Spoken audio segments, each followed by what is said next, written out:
This is all Frankie's fault.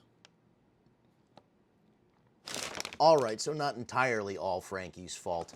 I live 10 minutes from the Vinegar Syndrome archive in Bridgeport, Connecticut. So after work yesterday, I took a stroll down there and, of course, got wrapped up in all of the stuff that they have.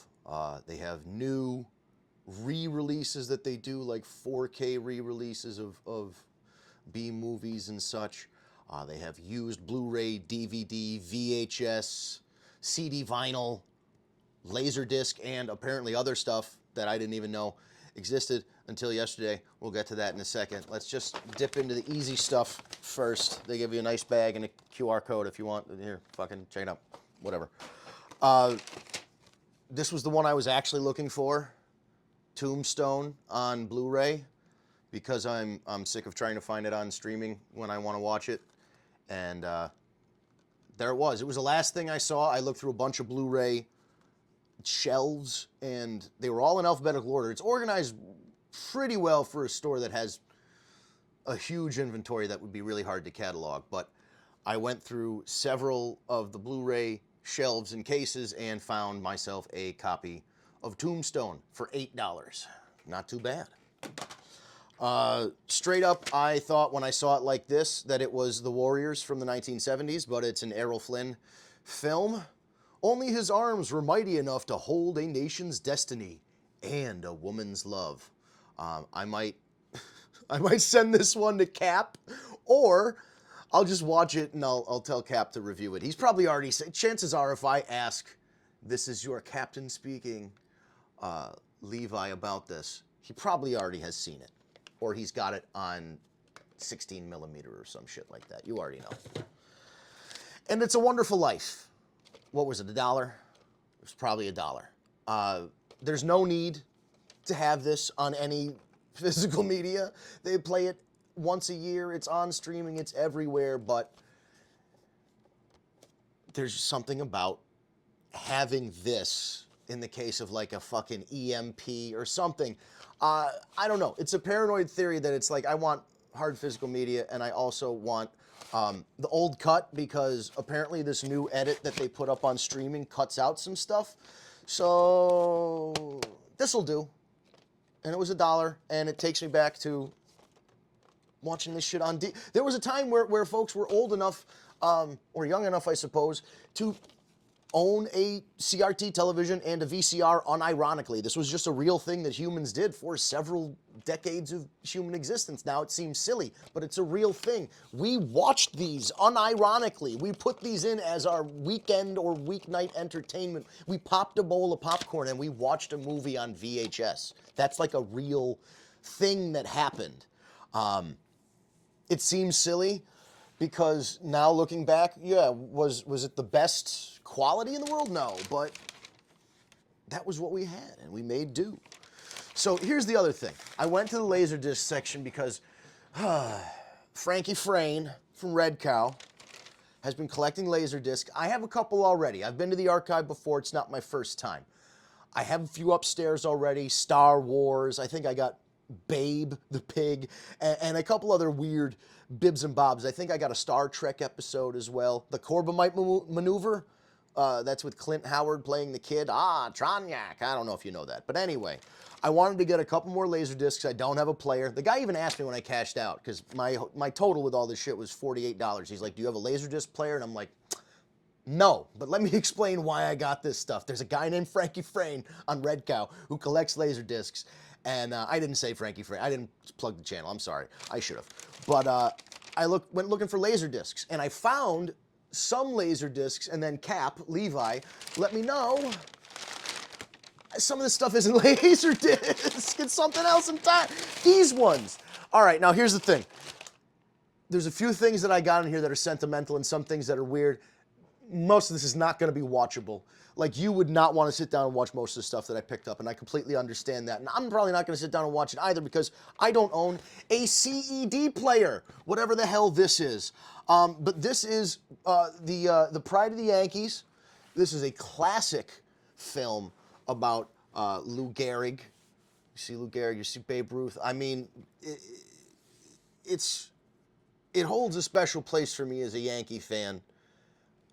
And it's weird being, having a memory of watching this on TV as a little kid and kind of like, it's not the whole story, it's not the true story, but it's mostly whole and it's mostly true. And it's like, that's how you learn about the Yankees. This is what we had, Before Yankeeography on Yes Network, we had the Pride of the Yankees on a format I will never, ever, ever watch it on, probably. Another one, solely on this cover art alone. Look at this. Monty Python live at the Hollywood Bowl. This is a great performance.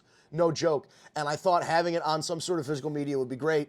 Of course, now, if I try and put a CED player on my list of things in addition to a Laserdisc player, we are now inflating the budget and inflating the amount of time I have to search for this shit and also make sure that it works or send it to somebody that knows how to fix it. So who knows? Monty Python live at the Hollywood Bowl. Look at that. It's amazing. It's amazing. This one was too weird and it was $2. Muhammad Ali, Greatest Fights. Floyd Patterson, Frazier Spinks, Ken Norton, Sonny Liston. Oh man, we got all the good ones on here. This is neat.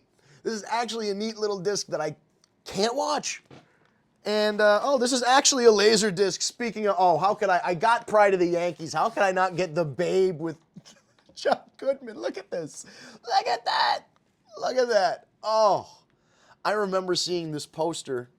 It was a vertical, wasn't square, but hanging in the theaters, your local AMC back in the day. How could I not get this one? Fucking Supergirl. I don't know why it says USA. Maybe it must be a foreign release. What a stupid, stupid movie. And they're making it again. Good job, James Gunn, you fuck. Oh, nobody wanted it the first time. Every time you reboot that shit, nobody cares. Nobody cares about Supergirl. Sorry, brother. All right, we're actually getting into Laserdisc now. We probably have some other CEDs in there. But for a friggin' $1, The Hunt for Red October. It's a 2-discer, and it was $1. It was $1. Hell yeah. I don't even know. It didn't say how much it was. Oh, $3 maybe? Face Off. I could eat a peach for hours. I'm Castor Troy. Another stupid movie. But I love it. I love it. How could you not love the intentional fucking strange silliness of Face Off? Close Encounters Special Edition. This one was $2, a deuce.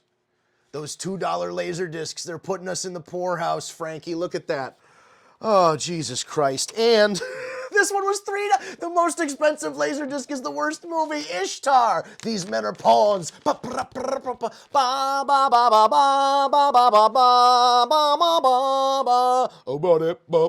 to get copyright struck. I don't care.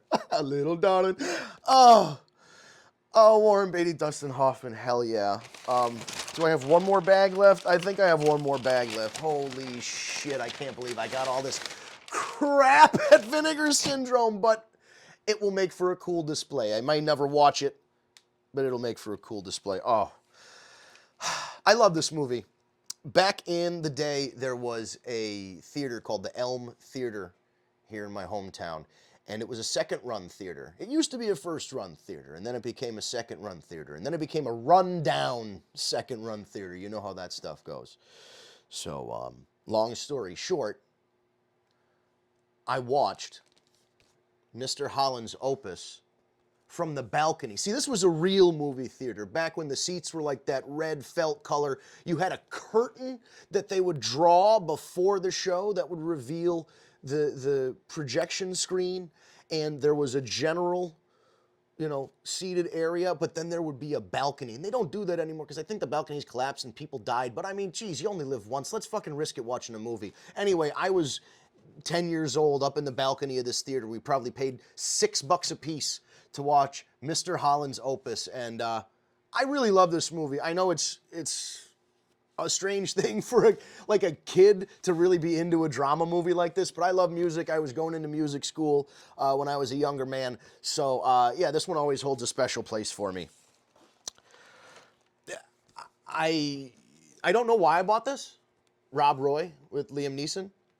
I think I bought it because it was $1, and also because every time I flipped through the Laserdisc section, no matter what row I was in, there was Rob Roy. So I think this might have just slipped in as I was looking through stuff, or I felt bad because there were so many copies on the shelf. Speaking of copies on the shelf, there were so many copies, Blu-ray, of The Dark Knight Rises on every single used Blu-ray shelf. And all the modern Star Trek movies, tons of them.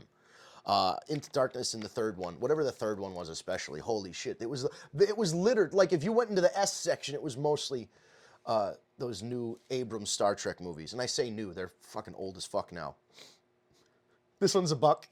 I instantly thought of Levi when I got this one. Patton, George C. Scott, Carl Malden.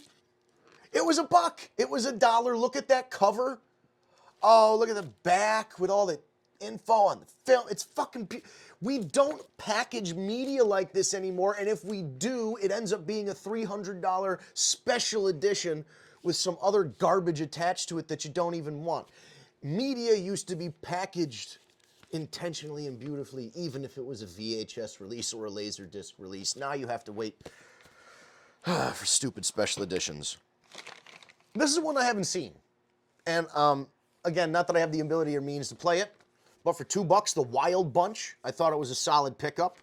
I mean, not only aesthetically, but like knowing that it's kind of a significant thing and I should be more culturally aware of. It's a little bit in the past and that's okay, but so am I. I mean, look at the shit behind me. I got the fucking Yummy Mummy or whatever that is, Frankenberry, and an old WWF logo they haven't used since 1993. So am I current? No. The Wild Bunch stays in the bunch of laser discs.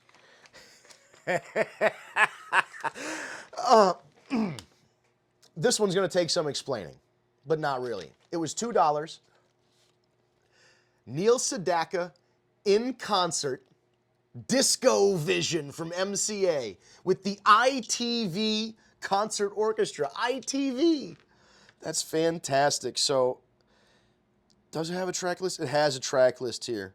He plays Bad Blood. All right, this is exactly a couple things. Neil Sedaka recently passed away. All of these were conflated together.